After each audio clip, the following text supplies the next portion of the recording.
Hi, my name is Riley. This is Riffs and Gigs, a whole new music blog page. Today, we've got James Smith, otherwise known as Jrowsy. Cool. Notification. Yeah, I don't know how to turn them off on my laptop. So, So it's quite ironic. I'm kind of starting these video interviews with you because when I started this page, I was like, oh, rock and metal. Yeah, you're not that at all. So, how would you sort of describe your sound to someone that hasn't heard of you before? okay, so the easiest way I put it is it's like emo with grunge, and I'd say think Weezer meets Blink-182, with maybe a little touch more of like Midwest emo in there, but then also like a little bit of trap and a little bit of like almost hip hop. Like I'm not rapping just yet, but like I don't know, it's basically like an influx of many different genres, and like I know a lot of bands say that, and then you listen to them and it's just like rock, but like I feel like my stuff is pretty hard to narrow into one or two labels, if you know what I mean. Yeah, I mean, I think I definitely consider you as alternative adjacent. So you're definitely alternative, but not necessarily what people might think when they hear alternative. Yeah, And obviously, a lot of the stuff you do is just you and tracks and stuff. So talk through that process. What's that like? Sort of writing and cool. approaching it So from that angle. I mean, writing, I don't really think about playing the song live. A few of the songs when I first played live, I only played some of the guitar parts Mm. because the rest of some of the riffs were too hard to play the riff and sing at the same time. So to start off with, I'd play like say like my last song on my album, No Cure. I'd play like the first riff and then not play guitar until after the first chorus again, even though there's a guitar pretty much from the beginning. But I couldn't play it. But then I decided to spend a long time practicing doing both at the same time. But it's not the end of the world if I can't, because I'd rather the song itself not suffer from my ability to do it at the same time, and then I'll just figure it out later. If that Yeah, makes any sense. yeah. So the focus is kind of getting the songs written, getting the songs done, and then the performance part of it comes afterwards. Yeah, yeah, for sure. And we briefly mentioned it before we started recording, but you're actually in your own uh, rehearsal space currently. So I guess that makes it a lot easier for hunkering down, trying to figure out how to get these parts working. Yeah, it's very useful having this because it's like you can come in here any time of the day, even like 2 a.m., and just be as loud as you want. Um, and it's been great for learning to sing really because like when I first started, I wasn't very good at singing. Um, I'm not going to say what I think of my ability now, but it's better than it was. I'll say that. But I'm not going to get like cocky or anything. But like, um, yeah, it's good having this space because to start off with, I was doing demos and they just sounded absolutely disgusting. Hmm. But like when I first started recording my vocals, like in about 2016, sorry, um, I used to charge my laptop up, and this is before I had this practice space, and I'd go out in my car to a lay-by and put my laptop and interface on the passenger seat and record vocals in a lay-by just so I could be sure that no one heard me. Because even like a practice space, it'd be like when you first starting singing, for some reason that's the most embarrassing thing. Like if you're playing a guitar and you go wrong, it's not that embarrassing. But if you sing and you go wrong, it feels like the most embarrassing thing ever when you're first starting. Hmm. And like yeah, even in a practice space, if you're sharing, if like someone else could come in to the next room and you're like, they can hear me through the wall. It's not good. I mean, it's yeah, that's one of those things that's always put me off from going down the vocal singing route myself because I can sit here and I can noodle away at a guitar for ages, and I'm like, if I make a wrong note, it's a wrong note. But I think there is that added self-conscious element when you do. I'm not sure. but it's sort of using those vocals as that sort of. It's nice having a space where no one's gonna kind Yeah. of. You mentioned that you could have used it at like 2 a.m. or anything. Have you used it at some stupidly early or stupidly late time? Yeah, I mean, it's more stupidly. Well, I don't ever start at like 2 a.m., but I've been in here until like that time. But I've started about, I don't know, 8 a.m., but that's been to like shoot a music video where we're like setting up uh like a set, and we've got to get the camera and Mm. the lighting correct. So it's like we need maximum time basically. Um, but yeah, got practicing. I'll sometime, not so much this time of year because it's absolutely freezing, but in the summer it's good. Because you've we'll talk more about this in a minute, but you've started releasing live tracks of your upcoming EP. Is that where you film them as well? Kind of set up in there, or do you film them Yeah, somewhere different? all filmed in here. Like I'll film in here if I can, if I need like a set for like a music video or a live Mm. performance. But sometimes it's like it's nice and spacious in here, but sometimes for like the angles and like the lighting as well, because I don't know.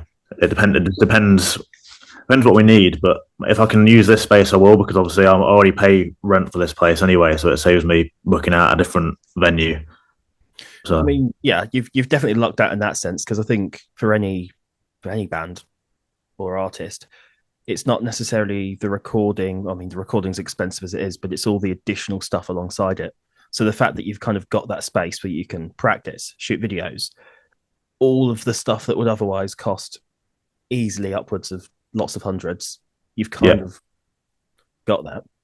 yeah, it's I'm very lucky to, because like the way it happened is me and in my old band we practiced next door and we came out, and the band in this one, Vendetta, they were leaving here at the same time, and they were like, "Oh, the other band we share with is is like leaving. Do you boys fancy it?" And we were like, "Yeah." And like, so it was lucky that we came out at the same time. So It's easier that you're sharing it as well. And from what I know about the Vendetta guys, that's completely different styles of music. So again, yeah, it's nice that this hub is just being used for all sorts.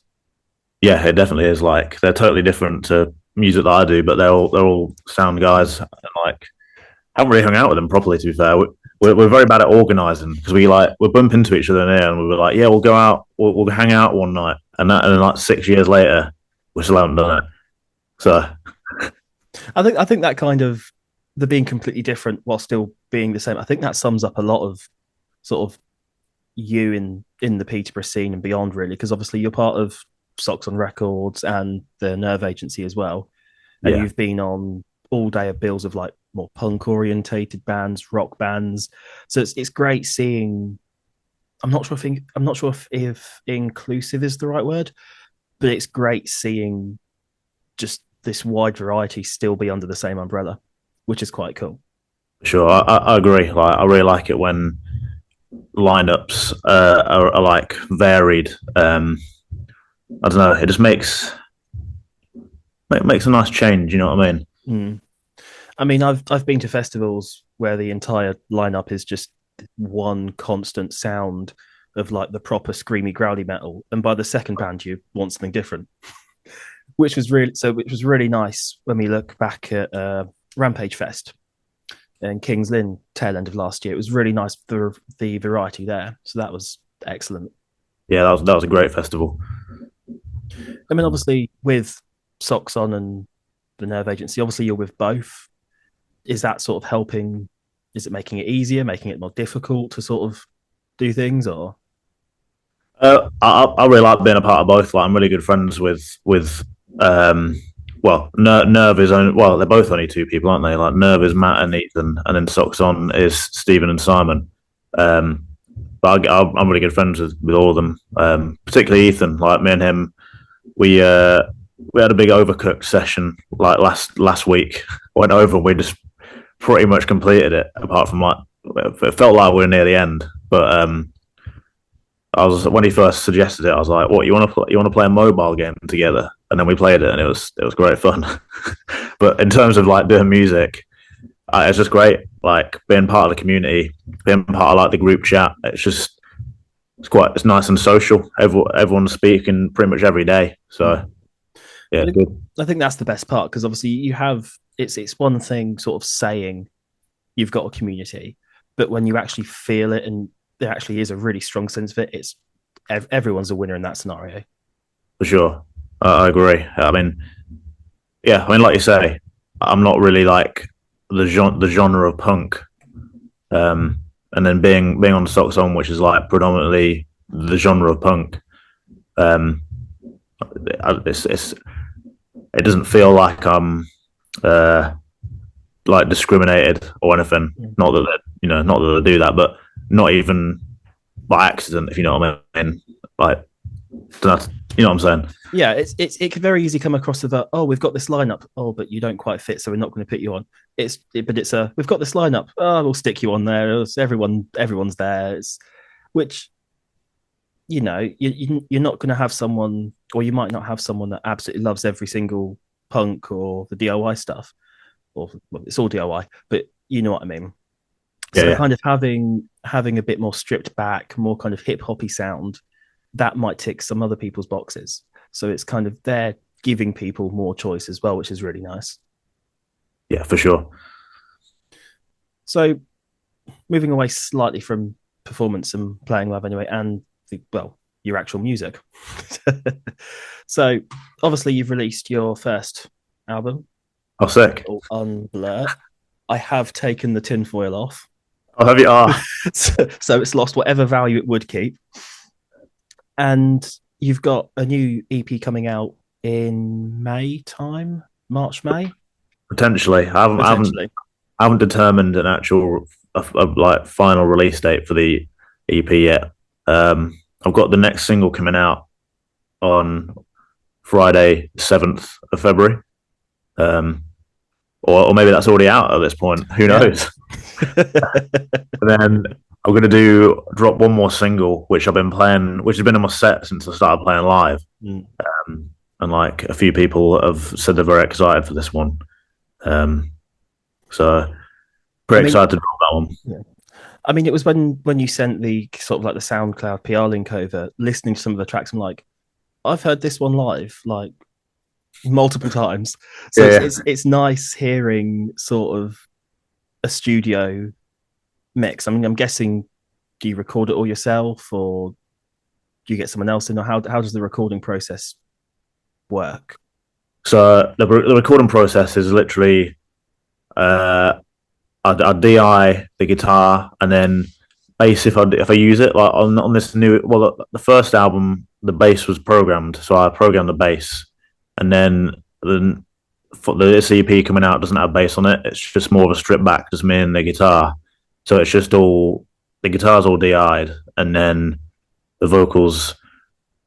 I re-recorded the vocals because in the song coming out on February 7th, or that did come out on February 7th, um,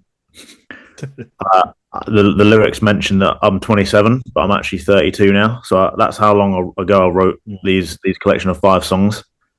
Um, but they're sort of still very relevant today to how I feel, and because most of my songs are quite personal. I think Buy a House, my first single off this EP, was it's still kind of personal, but it's a bit more applies to pretty much everyone, if you know what I mean. Mm.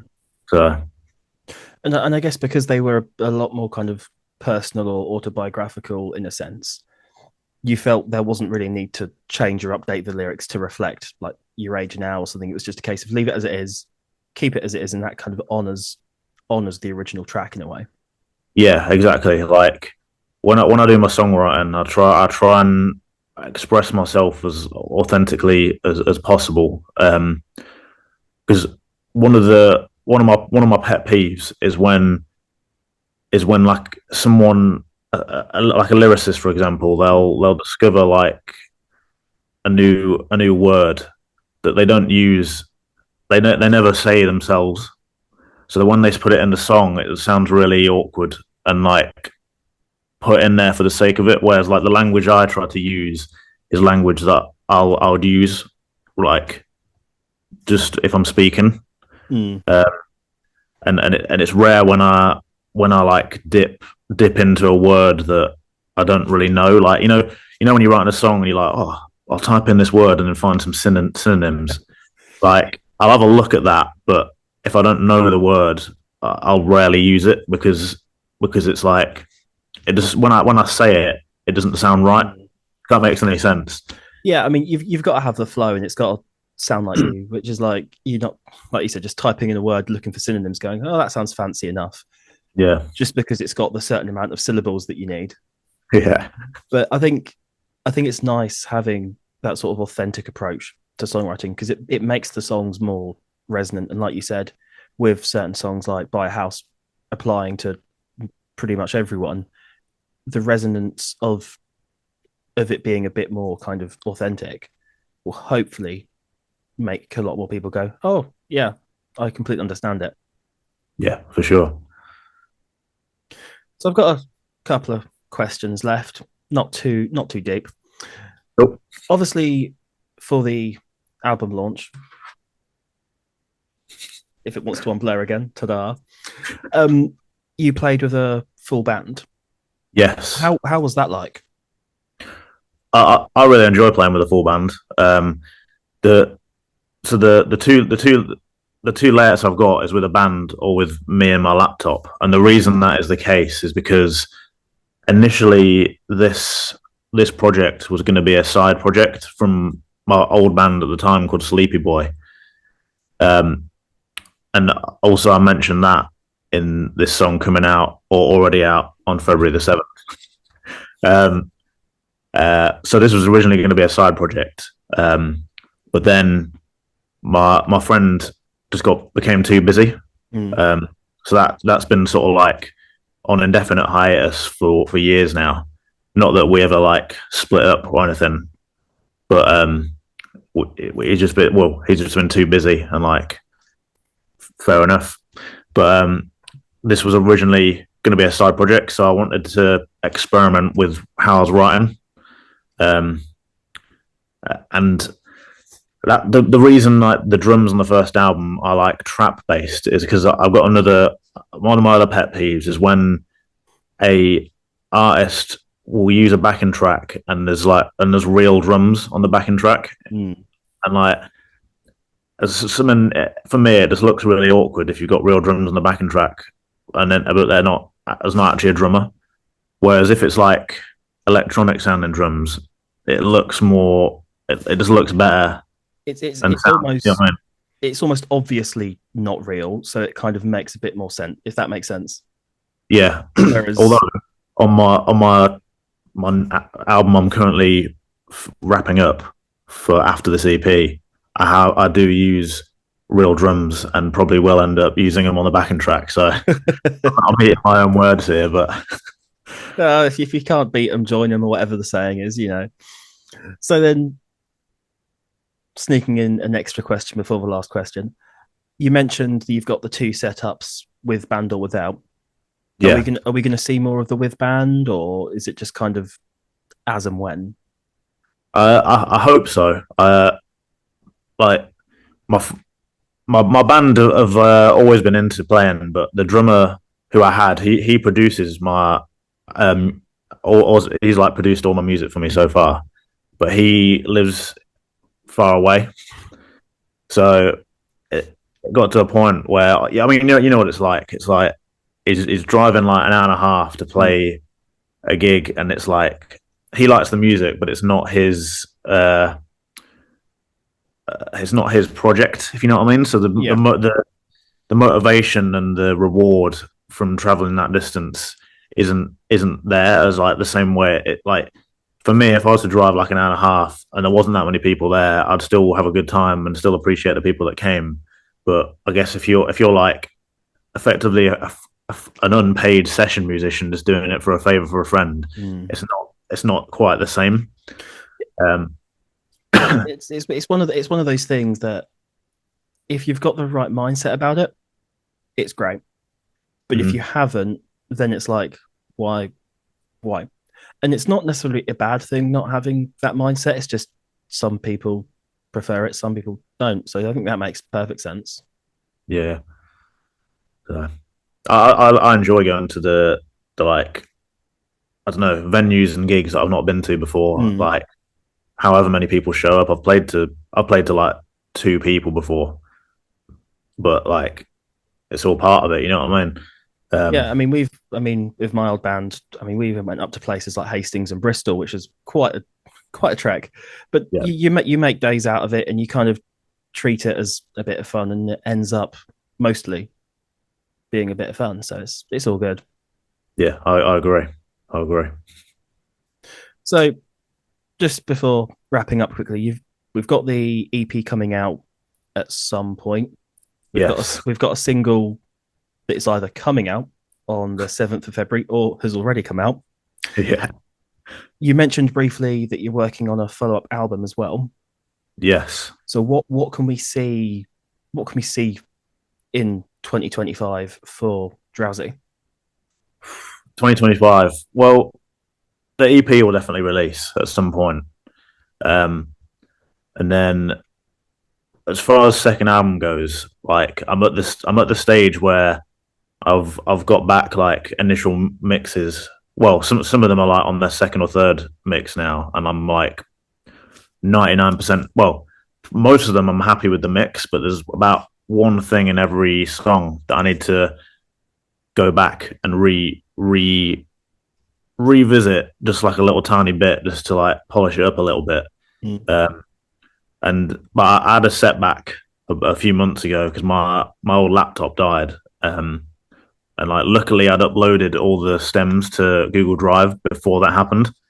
But the annoying thing is just setting it all back up just to Mm. re-record like a word, and I and all, these songs like are building on the like authenticity of this EP, uh, and just the raw expression of it is like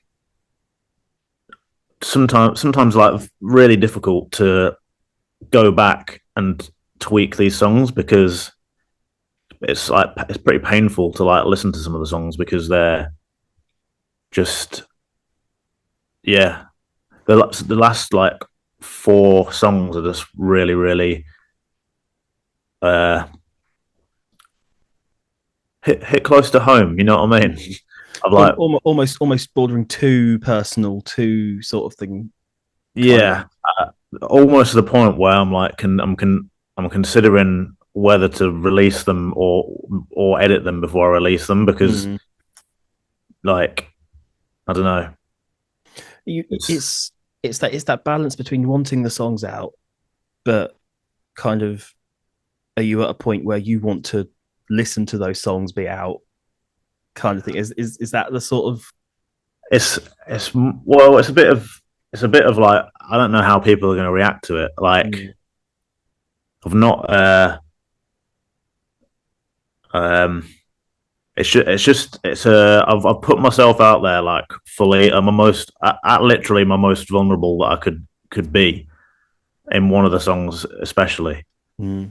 Um, so I'm just I'm a bit nervous about them and how people will react to it, basically. Um, but yeah, I mean that's part of the art in it, and I'm just deciding whether to just go down that route or not at the moment. But I'm going to get the album back and then just see how it sounds in its entirety because Yeah. I listen to it. Well, I listen to it quite regularly just to get my head around the new mixes because I don't know if you get demo ear. Do you get demo ear where like you've like been listening to a You listen demo? to it too much and you're like, nah, hate it all.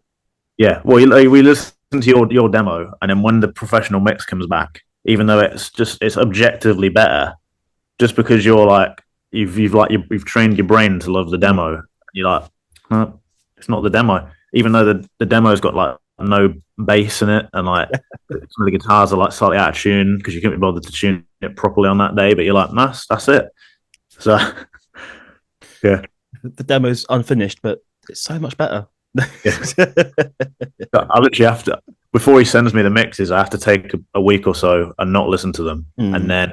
then it takes me about a week or so to like ingratiate myself into the new mixes because it's like straight away I'm just like, oh, it's not the same. Even though, like I say, objectively, it's just better. There's no subjectivity about it, but But it, in your heart, you're like, it's not the same. It's not the same. yeah, that's it.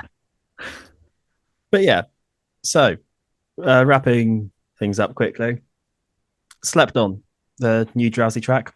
It's either Yep, coming out on the 7th of February or it's yep, already out. Who knows? We'll see. EP coming out sometime this year. yep. Plenty of shows lined up as well. No, Or actually, no? I've got one show lined up this year, and it's in Norwich. Okay. I think it's. Let me just double check. I'm pretty sure it's the 22nd, not 22nd even, the 21st of March. Voodoo Daddies with Is that Sleeps Could. the I was going to say, is that's not the Rock Fest, is it? That's a different thing. No. Yeah, that's the thing. This is with Sleep's Cousin and Liu headlining, and then I think her name is LaFay or something like that. I've not heard of her before, but like sounds great. Well, excited to play with them. Nice. Uh, first show in Norwich. So, but I've purposely not been booking many shows this year because I decided that I would prioritize my career basically. So Yeah. show wise, not that much, but release wise, hopefully, hopefully plenty because hopefully album two after the EP. So I mean, I can relate to prioritizing career because that's the whole reason this page has started and I'm no longer in a band.